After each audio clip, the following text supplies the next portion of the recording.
Quel est le rapport entre la motivation et un oreiller? Pour vous donner un indice, cet oreiller, c'est celui qui nous a tous retenus à un moment dans notre vie, au fond de notre lit. Celui qui te dit remets 10 minutes sur le réveil, j'ai pas envie d'y aller. Pour tout vous avouer, mon oreiller et moi avons longtemps été très proches. Le problème de cette relation, c'est que tous les matins, il me faisait une scène.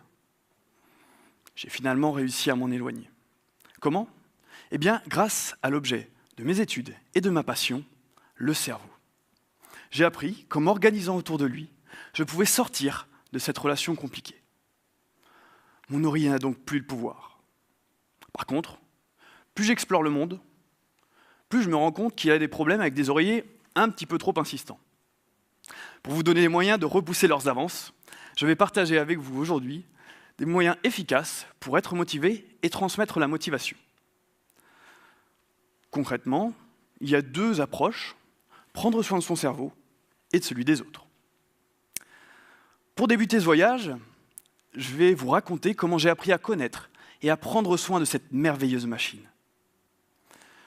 C'est comme ça que j'ai découvert le moyen d'être motivé. Et cette recette pour la motivation, je vais vous la transmettre aujourd'hui, ou en tout cas une partie.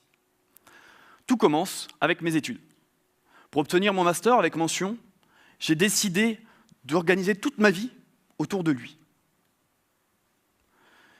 Cette organisation, forcément, elle nécessite quelques planifications.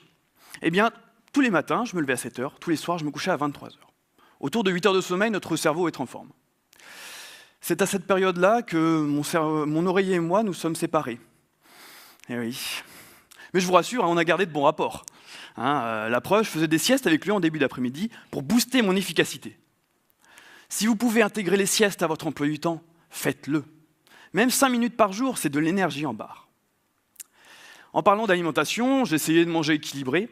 Pas facile en tant qu'étudiant. L'équilibre consistait surtout à choisir entre riz, pâtes et patates.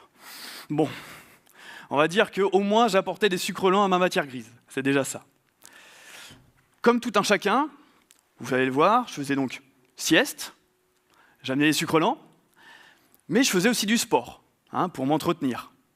Footing et boxe thaïlandaise toutes les semaines.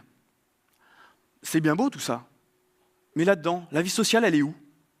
Eh bien, je la cultivais au quotidien, avec les patients que j'accompagnais, avec les professionnels que je côtoyais et avec les personnes que je rencontrais. Ces exemples sont personnels, mais les principes sont généralisables.